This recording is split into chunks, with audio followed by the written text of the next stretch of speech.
Bon matin, bon matin. Effectivement, on continue notre étude de la lettre de Paul aux Galates. Je comptais hier, on est rendu à la partie 9. Ça fait plus d'1 an, on a commencé en février 2022. Au début, je ne pensais pas que ça prendrait autant de temps. Ce qui est bon signe, ça veut dire qu'il y a beaucoup de choses, il y a de la profondeur. Hein? Une étude où on approche le texte verset par verset pour voir ce que Paul voulait dire aux Galates et comment l'Esprit veut nous parler encore aujourd'hui à travers ce texte inspiré. Ce qui est intéressant d'une telle approche, c'est qu'elle nous oblige à aborder des textes, des sujets qu'on a moins l'habitude d'adresser lors de nos messages, surtout les dimanches matins. Et attention, je ne suis pas en train de dire qu'il faut juste utiliser cette approche et que ce n'est pas bien d'utiliser une approche plus thématique ou un texte qui nous parle à un moment précis. Je pense qu'il est le mieux pour la santé spirituelle d'une Église, c'est la variété, la flexibilité dans les approches, dans les titres de messages, selon ce que vit l'Église, selon les sujets qui doivent être adressés, selon la personnalité, le style du pasteur. Mais néanmoins, aujourd'hui, on se retrouve devant un texte que j'ai rarement, ou même, je pense, jamais entendu, jamais dans mes souvenirs, entendu être adressé dans une prédication. Un texte qui peut sembler complexe. Donc, on va regarder ensemble et essayer de voir, de mieux comprendre et de voir ce que le texte nous révèle sur Dieu et sur notre relation avec lui. Je vous invite à ouvrir vos Bibles, à ouvrir vos applications, à ouvrir vos yeux si vous avez ni un ni l'autre sur l'écran, alors qu'on va regarder dans Galates chapitre 4, à partir du verset 21. Galates chapitre 4, verset 21.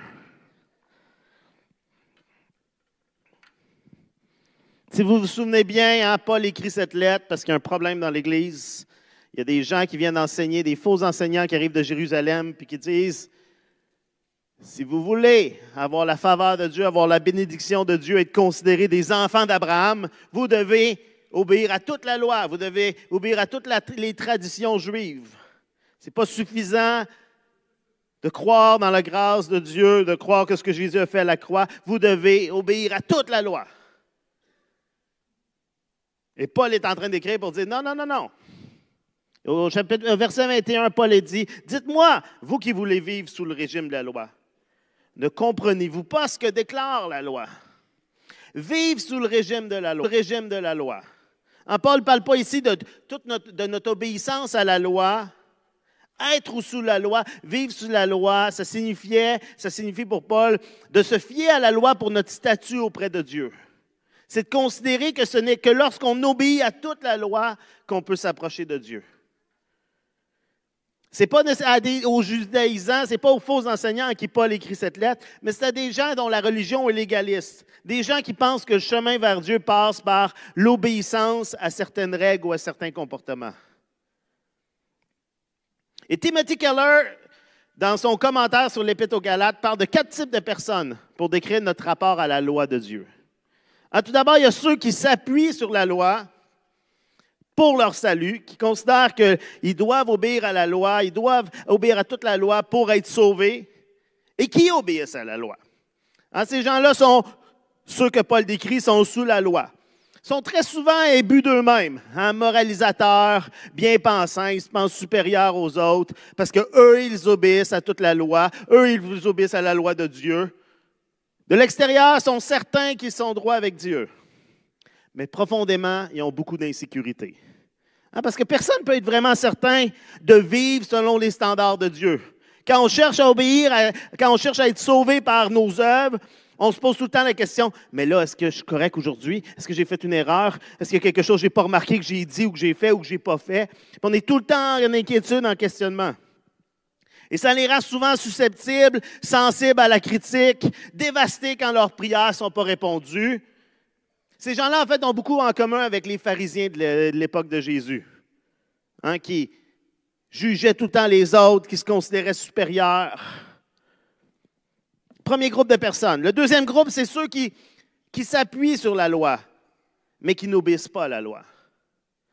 Des gens qui ont une conscience religieuse beaucoup basée sur l'importance des œuvres pour nous rendre justes. Faut être une bonne personne, mais qui ne vivent pas selon ce qu'ils croient. Au Québec, là, on les appelle souvent à l'expression « moi, je suis croyant non pratiquant ». Dans la religion catholique, beaucoup de gens qui, oui, ils croient qu'ils doivent être sauvés par la loi, donc sauvés par leurs œuvres. Mais dans leur vie de tous les jours, ce n'est pas appliqué. Ils sont habituellement plus humbles, plus tolérants des autres que les pharisiens du premier groupe, mais sont aussi rongés par la culpabilité et ont peur des sujets religieux. Et parfois, il y a des gens comme ça qui sont dans nos églises, mais souvent, ils restent à la périphérie, ils restent loin, parce qu'ils ont une faible estime d'eux-mêmes spirituelle, parce qu'ils croient qu'on est sauvé par nos œuvres, mais après, ils ne font pas par choix ou par difficulté, ils ne font pas ces œuvres-là, donc ils se sentent constamment coupables. Troisième groupe, c'est ceux qui ne s'appuient pas sur la loi et qui n'obéissent pas à la loi. C'est souvent ceux qui ont rejeté le concept de la loi de Dieu. C'est soit des athées, des laïcs intellectuellement, des relativistes, chaque religion est bonne, ou des gens qui ont une spiritualité très vague. Souvent, ils établissent leur propre moralité, leur propre code de conduite, puis ils considèrent qu'ils répondent bien. Ils considèrent qu'ils sont des bonnes personnes. Mais Paul va dire dans Romains chapitre 1, verset 18, Paul dit, « En effet, du haut du ciel, Dieu révèle sa colère contre les hommes qui ne l'honorent pas et ne respectent pas sa volonté. Ils étouffent ainsi malhonnêtement la vérité. En effet, ce qu'on peut connaître de Dieu est clair pour eux. Dieu lui-même le leur ayant fait connaître. Car depuis la création du monde, les perfections invisibles de Dieu, sa puissance éternelle et sa divinité se voient dans ses œuvres quand on y réfléchit. Ils n'ont donc aucune excuse, car alors qu'ils connaissent Dieu, ils ne lui rendent pas l'honneur que l'on doit à Dieu et ne lui expriment pas leur reconnaissance. Ils se sont égarés dans des raisonnements absurdes et leur pensée dépourvue d'intelligence s'est trouvée obscurcie. Paul exprime ici qu'à un niveau souvent subconscient, ils savent qu'il y a un Dieu et qu'ils devraient lui obéir. Ces personnes sont souvent plus heureux, plus tolérants que les deux premiers groupes. Mais on retrouve une forme un moralisme, une forme de moralité quand même très forte. Ils se croient supérieurs aux autres à cause de leur opinion, leur point de vue progressiste, leur ouverture aux autres. Puis ils méprisent ceux qui ont des opinions différentes d'eux. Bien là, on est en 2022. Tu penses encore de même. Ils essayent de gagner leur salut aussi. C'est juste un type moins évident de moralité. Il dit, bien là, si tu crois en Dieu, bien non, ça n'a pas de bon sens, là. Ah ouais, toi, tu fais ça. Non, non. Tu devrais être ouvert à tous. Puis dès que tu as une opinion un peu différente d'eux, ils te jugent. Parce qu'ils considèrent qu'eux sont bons. Et c'est comme ça qu'ils se valorisent. Et finalement, il y a ceux qui ne s'appuient pas sur la loi pour leur salut, mais qui obéissent à la loi. Principalement à ce que Jésus enseigne, à ce que le Nouveau Testament enseigne de la loi. C'est des chrétiens qui comprennent l'Évangile, qui en vivent la liberté de l'Évangile. Leur désir d'obéir à Dieu vient d'une joie reconnaissante, qui vient de leur connaissance de leur statut d'enfant de Dieu. Ils veulent obéir à Dieu, pas parce que c'est comme ça qu'ils vont être sauvés, pas pour gagner la faveur de Dieu, mais parce qu'ils sont reconnaissants à Dieu de tout ce qu'il a fait pour eux. Du fait qu'ils sont libérés de la peur, la culpabilité que les fausses idoles avaient emmené dans leur vie, que le péché avait emmené dans leur vie. Ils sont libérés, il n'y a plus de cette culpabilité-là, il n'y a plus cet écrasement. Puis ils veulent juste dire, Seigneur, tu as le meilleur pour moi, je veux t'obéir. Ils sont plus tolérants que le groupe 3. Ils sont plus compatissants que le premier groupe qui juge tout le monde. Ils ont plus d'assurance dans leur salut que le deuxième groupe qui n'obéit pas à Dieu. Mais honnêtement, la plupart des chrétiens, on a de la difficulté à vivre dans le quatrième groupe, à vivre pleinement dans cette liberté-là que la grâce nous apporte.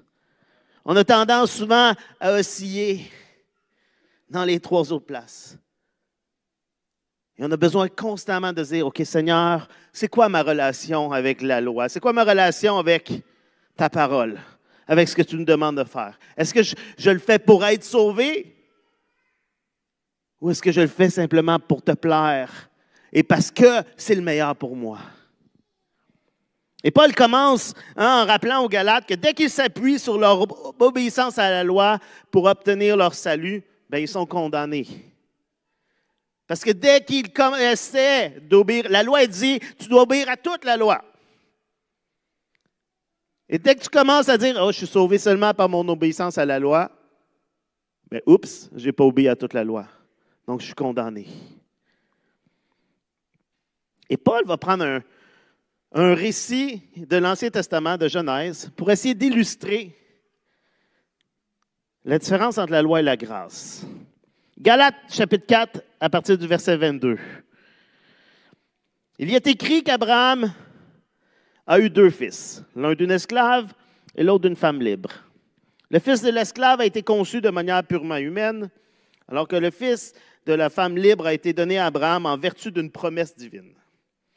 Il y a là une analogie, il y a là une métaphore, il y a là une allégorie. Ces 2 femmes représentent 2 alliances. L'une de ces alliances, conclue sur le mont Sinaï, donne naissance à des enfants esclaves.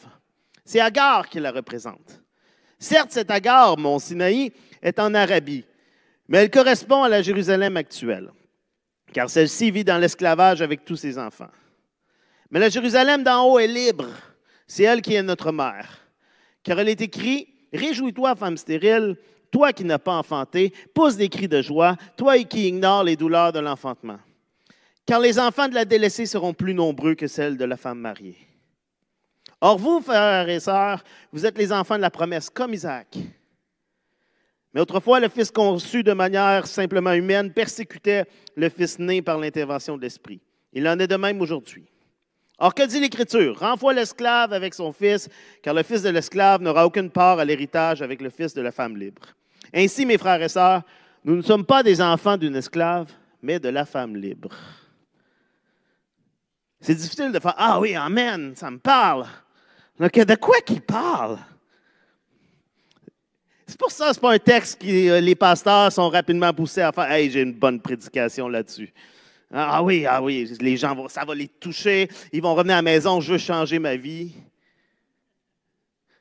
Mais il y a des choses, il y a des vérités profondes dans ce texte. Les faux enseignants sont arrivés en Galatie, chez les Galates, en disant, vous n'êtes pas les vrais enfants d'Israël, vous n'êtes pas vraiment des enfants d'Israël, des enfants de Dieu, des enfants d'Abraham, à moins d'obéir à toute la loi de Moïse. Il leur disait, si vous voulez pleinement les promesses qui ont été données à Abraham, vous devez obéir à toute la loi. Et Paul va dire, ah oui, il va prendre la même histoire qu'eux utilisent, les mêmes personnages, Abraham, il va utiliser pour montrer aux Galates comment la loi et les œuvres nous gardent dans l'esclavage. Paul va renverser les rôles. Il va démontrer qu'il y a 2 manières d'être apparenté à Abraham dans la foi. Une bonne manière et une mauvaise manière.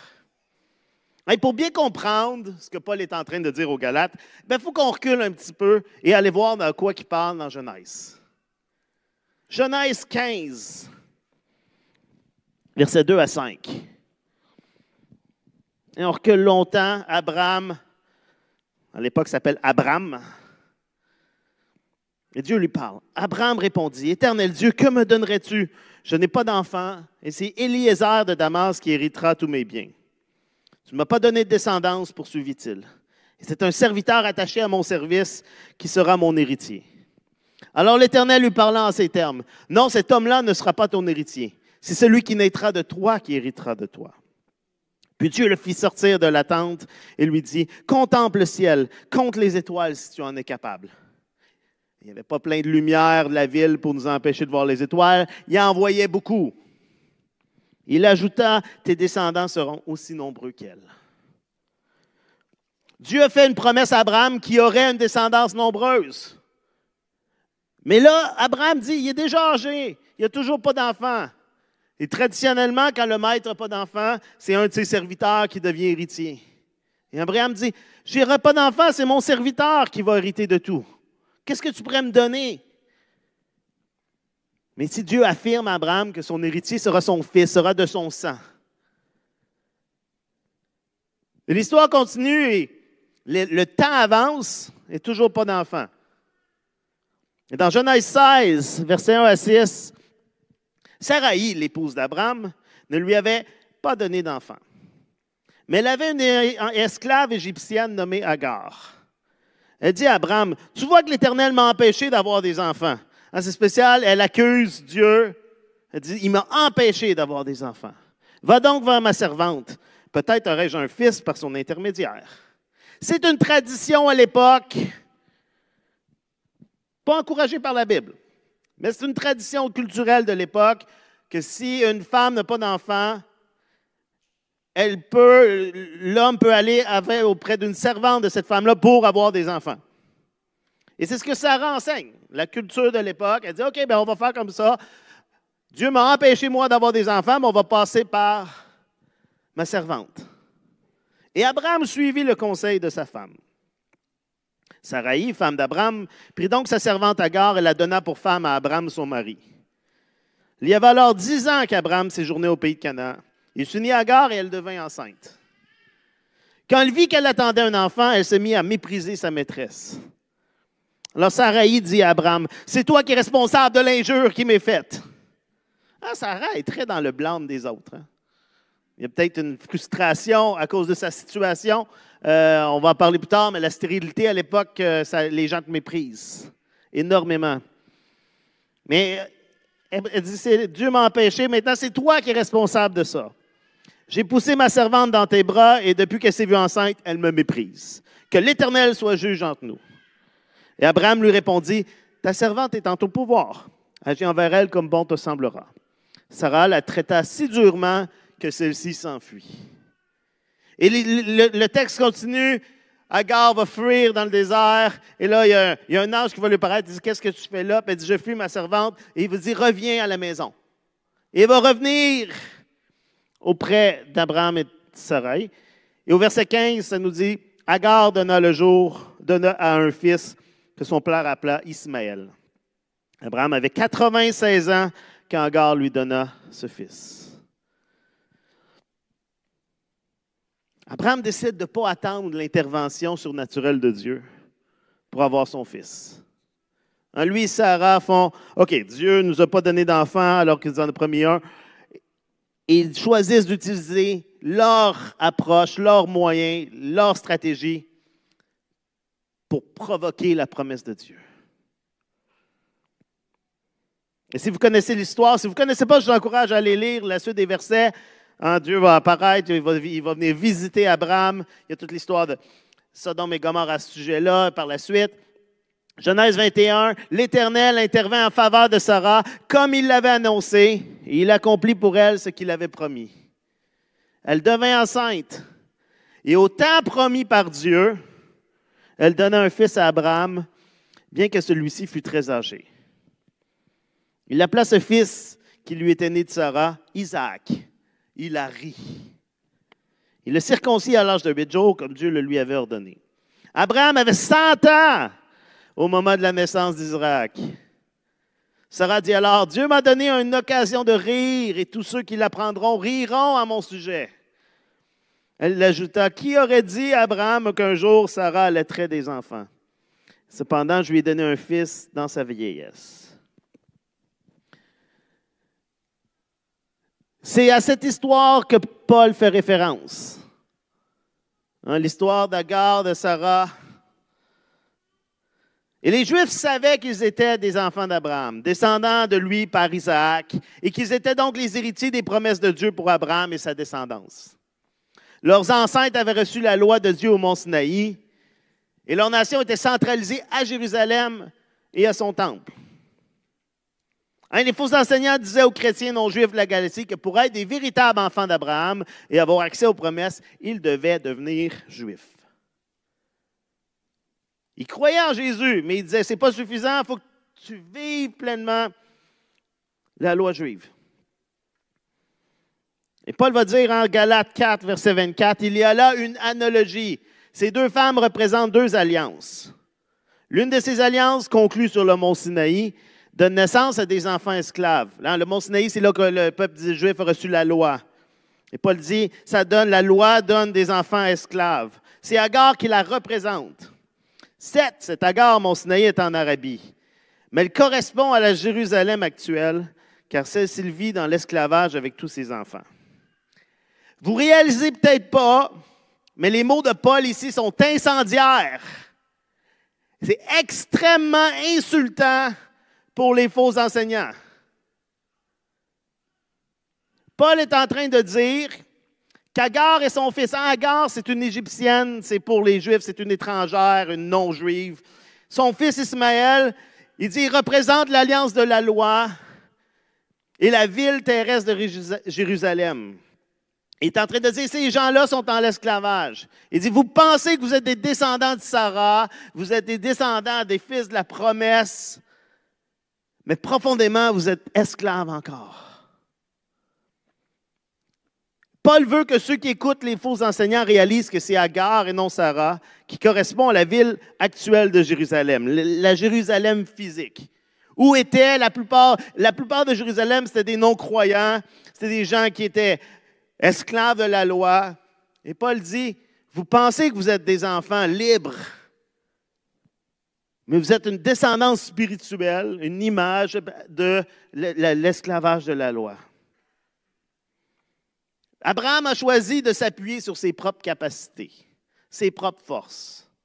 Il a choisi de travailler, de gagner son fils. Au lieu d'agir par la foi en Dieu, il a agi par la foi dans ses propres capacités. Il a fait de lui-même son propre sauveur. Je vais accomplir, je vais provoquer, je vais réaliser la promesse que Dieu a pour moi. Et le résultat, ce fut quoi? Un échec total. Si vous regardez un peu plus l'histoire, le moment que Isaac va naître, il va y avoir, on l'a déjà vu un peu, mais il va y avoir encore plus de jalousie. Sarah va regarder Ismaël, un ado qui rit d'un petit bébé, puis elle va dire, il rit de moi, puis elle les renvoie, les deux, ils se retrouvent dans le désert, presque à la mort, c'est un ange qui les sauve. Mais ça crée la jalousie, la division, la tristesse, le rejet d'Agar et d'Ismaël, les conflits, la guerre. Parce que Ismaël est traditionnellement le père du peuple arabe. C'est pour ça que quand Paul dit, il parle du mont Sinaï qui est en Arabie, il y a une référence, votre Jérusalem que vous pensez être, wow, le temple de Dieu, la Jérusalem physique, c'est l'esclavage. Quand on cherche à être notre propre sauveur, au lieu de mettre notre confiance en Dieu, mais le résultat, c'est la dévastation, la désintégration spirituelle, psychologiquement, relationnellement. Alors que les faux enseignants se considéraient comme étant rattachés à Abraham par Sarah et Isaac, Paul affirme qu'ils sont spirituellement descendants de la femme esclave, de l'Égyptienne. Sans offense pour les Égyptiens qui pourraient y avoir parmi nous. Mais pour les gens du texte, c'était presque une insulte. C'était une insulte, en fait, la rejeter. Leur cœur, leur approche vers Dieu est comme celle d'Abraham avec Agar. Et le fruit de leur vie est comme Ismaël, encore dans l'esclavage. Même si ethniquement, ils descendent de Sarah, dans leur cœur, dans leurs âmes, Paul dit, ils sont comme ceux qu'ils méprisent. Ils sont esclaves. Pour certains ce matin, ça peut être fâchant, dérangeant, qu'Agar représente quelque chose de négatif dans Galates 4. Parce qu'en fait, dans l'histoire, là,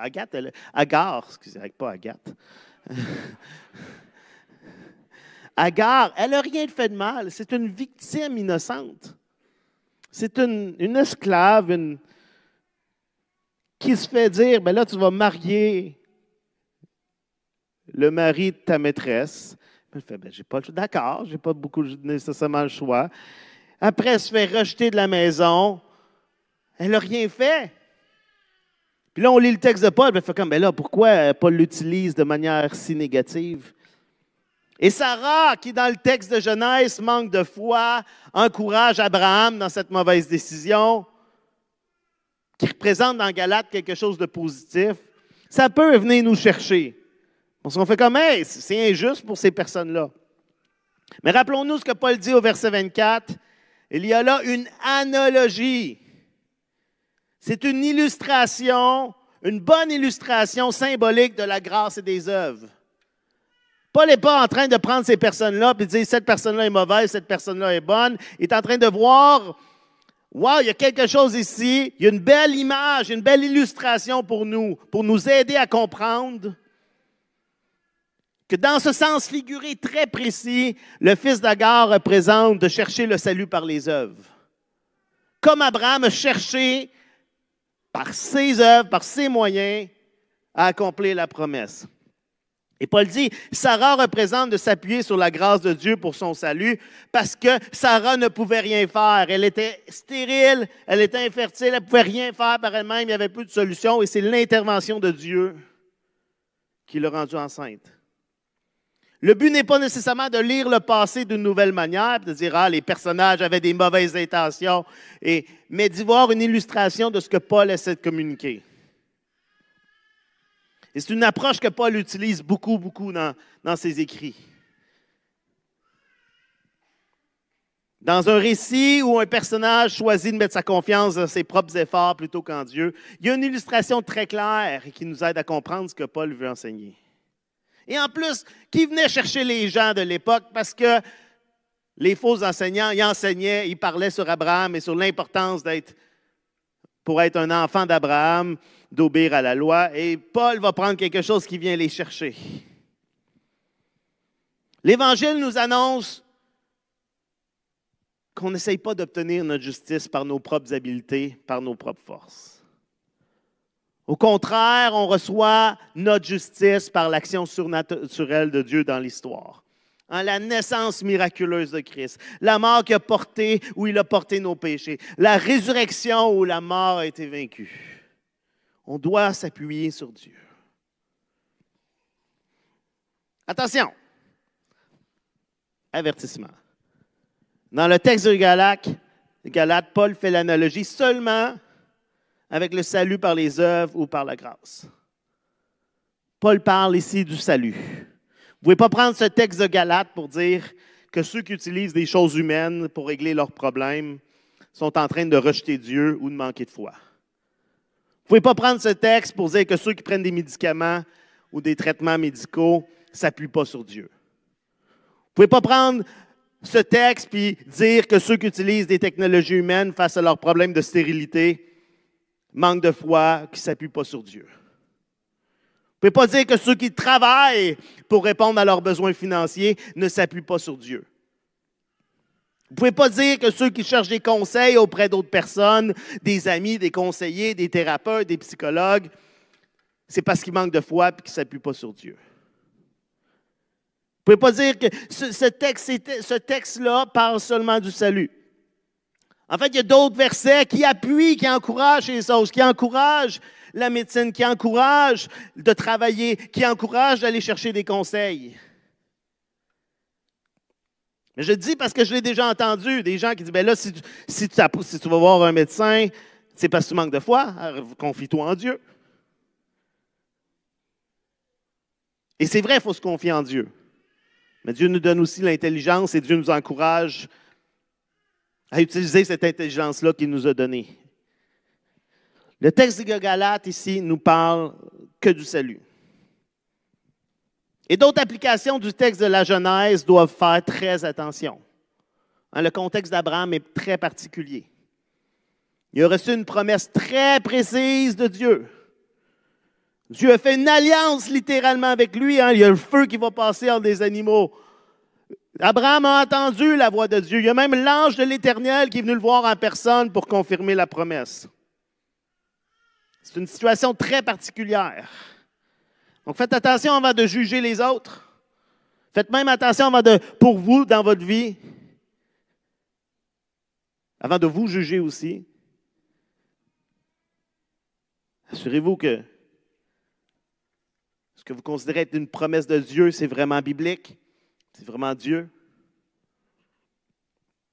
Encore là, on parle par expérience. Des gens qui disent, moi j'arrête ma médication. Dieu me dit d'arrêter ma médication. C'est mieux d'être vrai.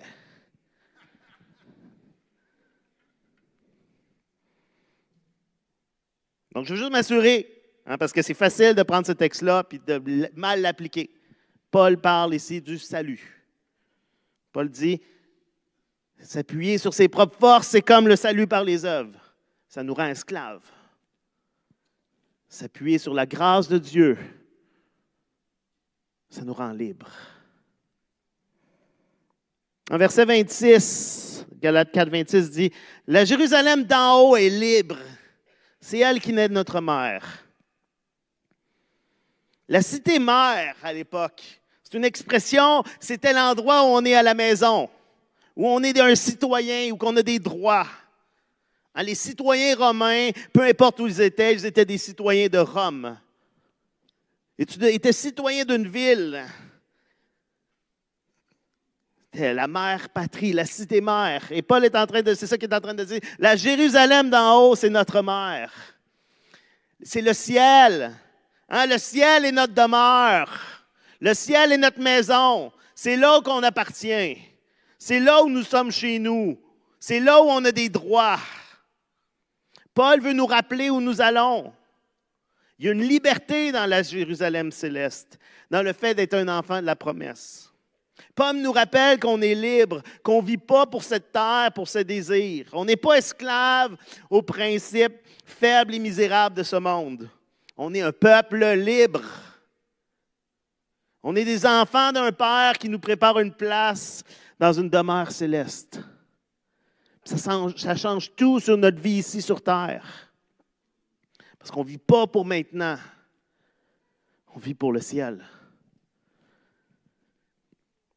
On a été sauvés par grâce, c'est clair. Mais le fardeau de Paul pour l'Église de Galatie, c'est qu'il réalise ce que ça signifie de vivre par cette grâce. Pas esclaves de la religion, mais comme des fils et des filles dans une relation avec Dieu. Pas pour les plaisirs de cette terre, pas pour la réussite terrestre, mais pour une demeure céleste et éternelle. Puis je pense que pour la plupart d'entre nous, il y a encore beaucoup de place, de croissance possible dans ce domaine. De réaliser qu'on n'est pas ici pour maintenant, on n'est pas ici pour comment les gens nous voient maintenant, on n'est pas ici pour ce qu'on va accomplir, pour l'héritage qu'on donne à nos enfants. Je parle d'un héritage financier ou physique. On est ici en chemin vers le ciel, en investissement dans notre héritage céleste.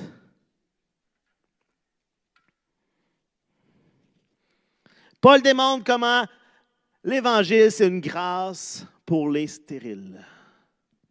Verset 27, Galates 4, 27. Car il est écrit, « Réjouis-toi, femme stérile, toi qui n'as pas enfanté, pousse des cris de joie, toi qui ignores les douleurs de l'enfantement, car les enfants de la délaissée seront plus nombreux que ceux de la femme mariée. » Et ici, Paul cite un texte d'Ésaïe, dans Ésaïe 54 au verset 1, et on va le lire, mais cette fois dans Ésaïe. Dans la traduction, il y a quelques petits changements de mots, mais c'est le même. Paul utilise le même texte. « Pousse des cris de joie, toi qui étais stérile, toi qui n'enfantais pas. Éclate en chant joyeux, crie d'allégresse, toi qui n'as pas connu les douleurs de l'enfantement. Car l'Éternel déclare, les enfants de la délaissée seront bien plus nombreux que ceux de la femme mariée. » Et autant le texte d'Ésaïe que le texte de Paul ne s'adresse pas ici à littéralement des femmes stériles. Même si je pense qu'il y a des moments où des femmes qui vivent des difficultés peuvent le prendre comme une promesse, mais pas toujours. Mais ces paroles prophétiques étaient tout d'abord pour le peuple juif en exil à Babylone. Les Israélites qui étaient en exil croyaient que leur vie nationale était terminée, qu'ils ne retourneraient jamais à la maison, qu'ils ne verraient plus jamais leur pays. La femme stérile ici, c'est Jérusalem, c'était le peuple d'Israël qui se sentait comme des échecs, faibles et impuissantes, alors que les autres nations semblaient fortes et puissantes. Mais Dieu leur dit à travers d'Ésaïe, « Présentement, vous êtes impuissantes, mais vous verrez que c'est dans la vie des faibles que ma grâce agit. Les forts sont trop occupés à s'appuyer sur eux-mêmes, mais moi, je vais vous rendre nombreux et puissants à nouveau. » Et la prophétie d'Ésaïe regardait aussi vers Genèse 16, où Dieu voit deux femmes, une jeune et fertile, l'autre vieille et stérile.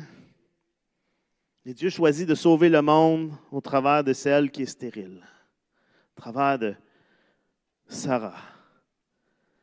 Et Paul prend la même histoire qu'Ésaïe et lui donne une application encore plus complète et merveilleuse. Les Galates étaient écrasés de manière spirituelle par les faux enseignants qui leur disait, vous êtes trop sales, vous êtes trop pollués, vous avez trop de défauts par vous-même pour considérer que Dieu puisse vous aimer et faire de vous ses enfants. Vous avez besoin d'obéir à la loi pour vous purifier. Et c'est alors que vous pourrez avoir du fruit, que vous allez pouvoir être aimés par Dieu. Ils sont la femme stérile. Si le salut est par les œuvres, c'est juste ceux qui sont fertiles qui peuvent avoir des enfants, quand ils peuvent porter du fruit. Si le salut est vraiment par les œuvres, c'est juste ceux qui sont moralement capables et forts, juste ceux qui viennent de bonnes familles, juste ceux qui ont un bon dossier, qui peuvent porter du fruit spirituel, profiter de l'amour, de la joie de Dieu. Mais si l'Évangile est vrai, ce n'est pas important qui tu es, ce n'est pas important qui tu étais. Tu te sens peut-être comme un rejet spirituel, un rejet moral. Aussi marginal que les femmes célibataires ou stériles dans l'Antiquité. Ça ne dérange pas. Ton passé ne dérange pas Dieu. Tu peux porter du fruit aujourd'hui, du fruit qui dure. L'Évangile affirme, la grâce, ce n'est pas seulement pour les Agar fertiles, mais c'est pour les Sarah stériles. Et si Sarah peut avoir un futur, on le peut tous. En fait, ça va plus loin que ça parce que Paul est en train de dire que l'Évangile de grâce est particulièrement pour les stériles.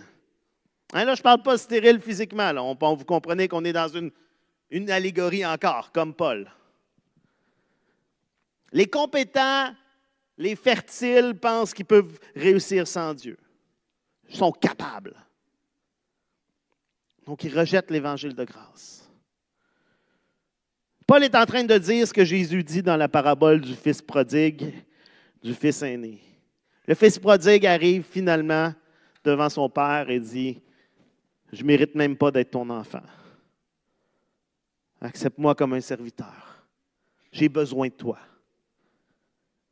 Puis le fils aîné dit, lui, « Hey, je mérite.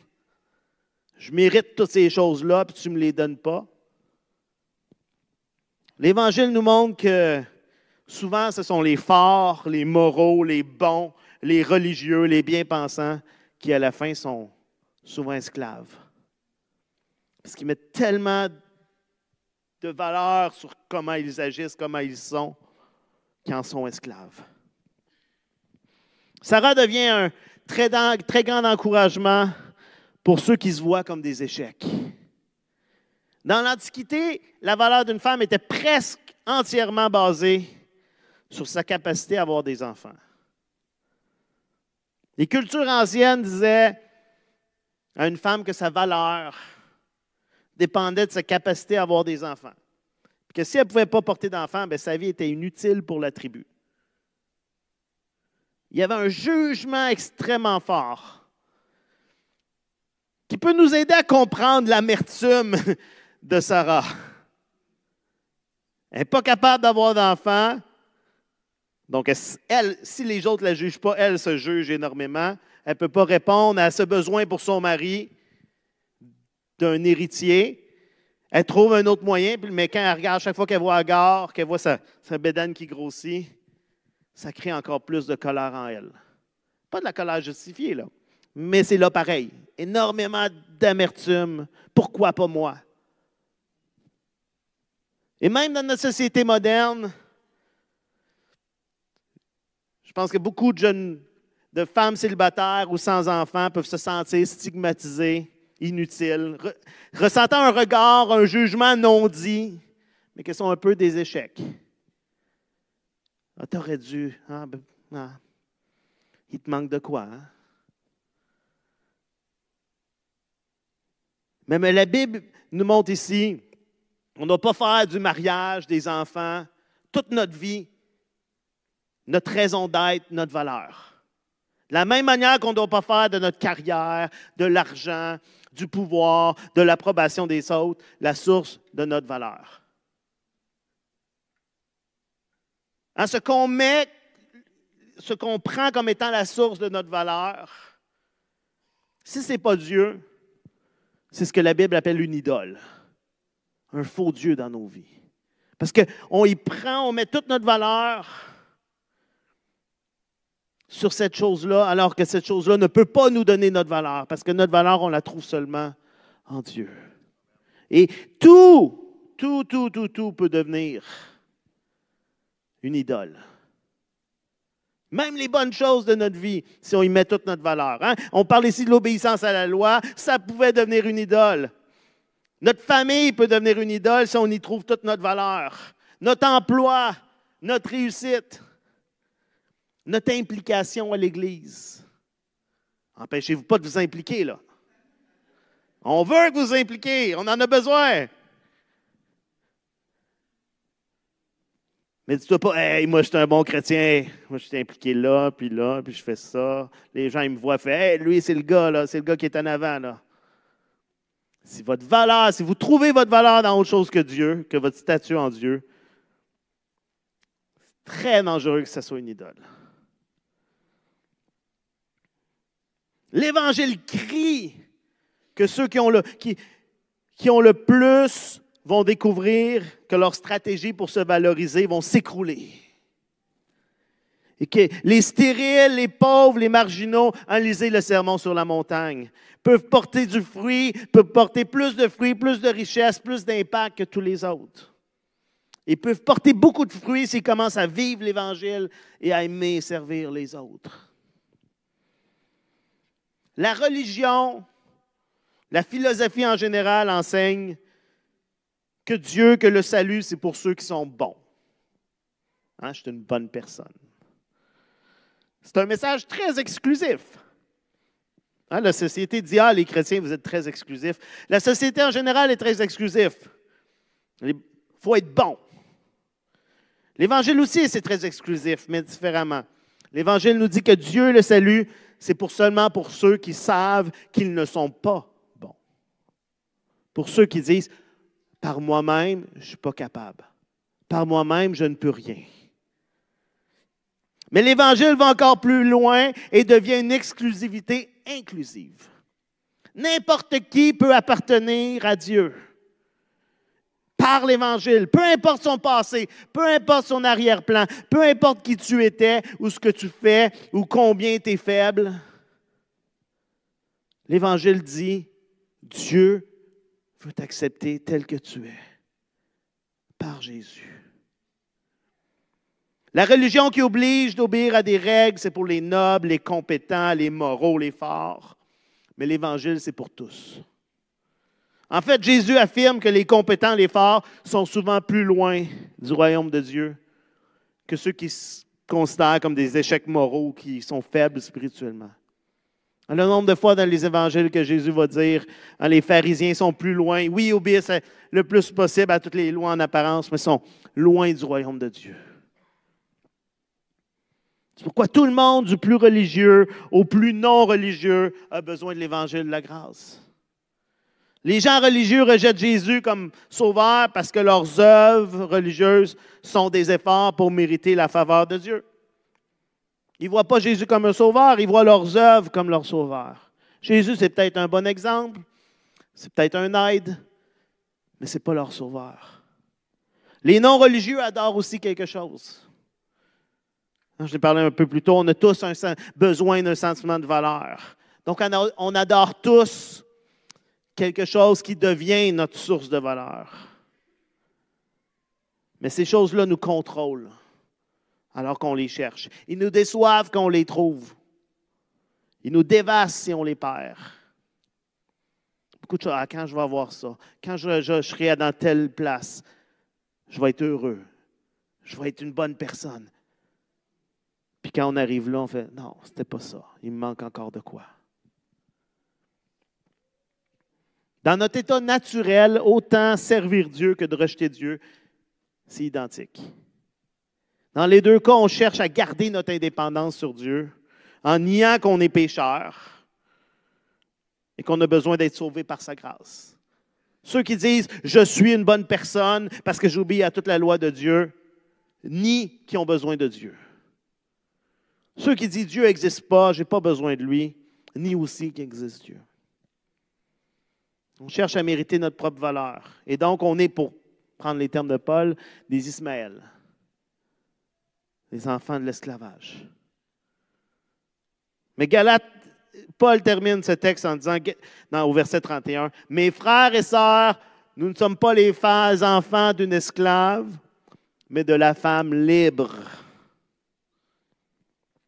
Ce sont que les Isaac, les enfants de la promesse qui vivent dans la liberté. Et Paul a dit, hein, c'est qui les Isaac, les enfants de la promesse? C'est qui, Sarah? Qu'est-ce que ça représente? Ça représente le salut par grâce. C'est ce que Paul nous dit. Il dit ici, ce qui continue à dire tout au long de Galates. Si vous avez tout écouté les prédications que j'ai faites en ligne, vous avez l'impression que c'est une longue prédication sur un seul message. Parce que c'est ça, Galates. Pas par nos œuvres, mais par la grâce de Dieu.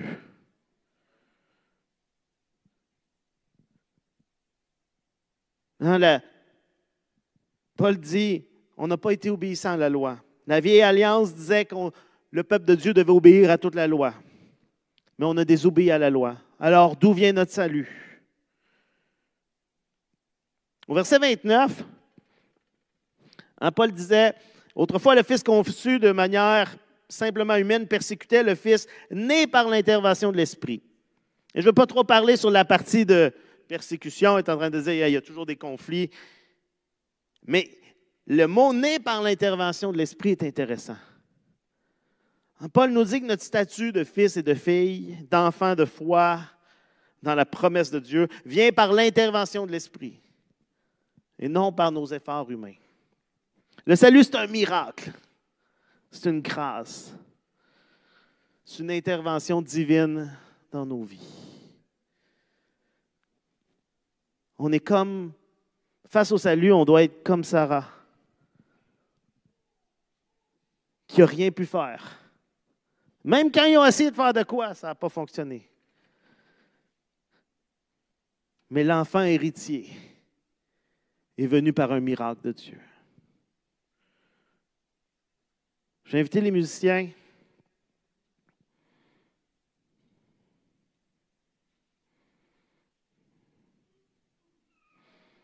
Quelle est votre relation avec la grâce de Dieu? Quelle est votre relation avec la loi? Je pense que c'est une question qu'on doit se poser régulièrement, plus régulièrement qu'on le fait. Est-ce que vous essayez un peu de vivre votre vie en essayant de gagner la faveur de Dieu? Est-ce que vous essayez de trouver ou de provoquer votre valeur à travers des réussites, à travers des choses que vous accomplissez?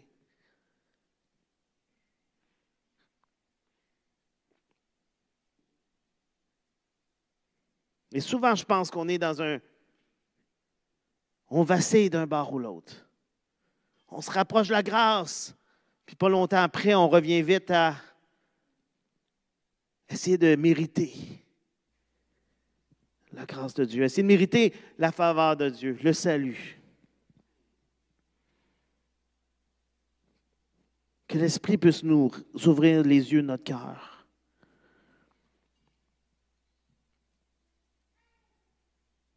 Afin de réaliser qu'on est libre par la grâce de Dieu. Qu'on n'a rien à faire pour mériter son salut. Que oui, alors qu'on continue à obéir, mais on n'obéit pas dans le but d'impressionner Dieu ou de mériter son salut. On obéit parce que Dieu nous a sauvés, parce qu'il a fait de nous ses enfants.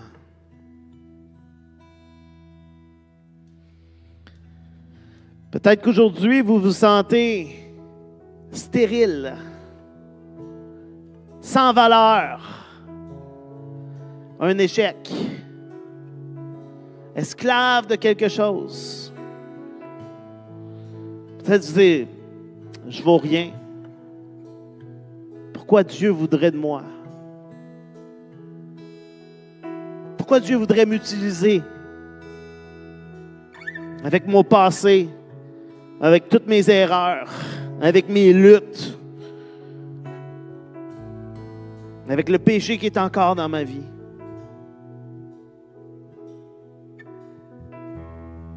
Vous vous sentez comme Sarah avant le miracle. Vous regardez les autres, puis ce qui ressort, c'est de la jalousie, c'est de la colère. C'est encore plus de dévalorisation de vous-même. Mais le message de la grâce, c'est que Dieu veut vous libérer. Dieu veut vous donner une valeur. Dieu veut faire de vous, ses enfants, héritiers, co-héritiers avec le Fils. Dieu veut vous utiliser pour porter du fruit.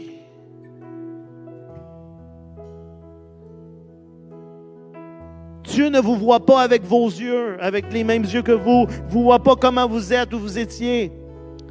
Dieu vous voit à travers le sacrifice de Jésus à la croix. Et si Dieu a donné son Fils unique pour moi, pour nous, à quel point il nous aime, à quel point on a de la valeur à ses yeux. À quel point par son esprit qu'il nous a donné, qui vit en nous, il veut porter du fruit. Et ce matin, je vous invite alors qu'on va chanter ces chants, à juste dire, Seigneur, premièrement, ouvre mes yeux à comment je vis présentement, à comment je suis en relation avec toi.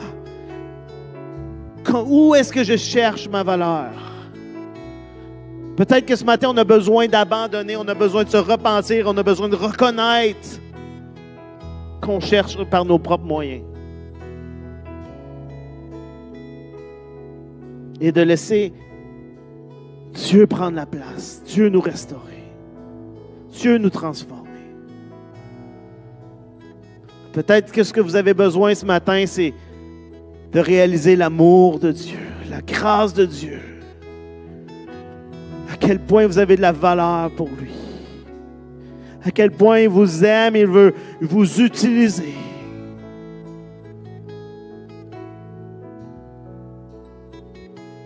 Seigneur, fais ton œuvre ce matin, Jésus. Saint-Esprit, Seigneur, nous savons que tu es dans ce lieu ce matin.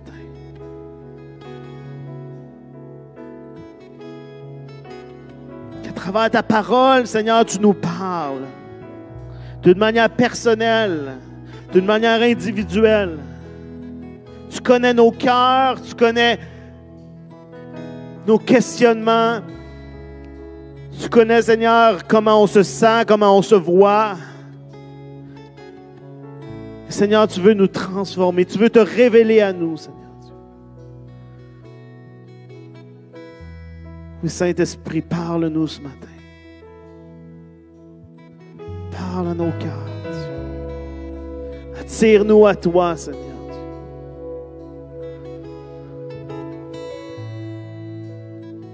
Non plus esclave, Seigneur, mais libre en toi, oh Dieu. Alléluia, Jésus. Alléluia, Seigneur Jésus.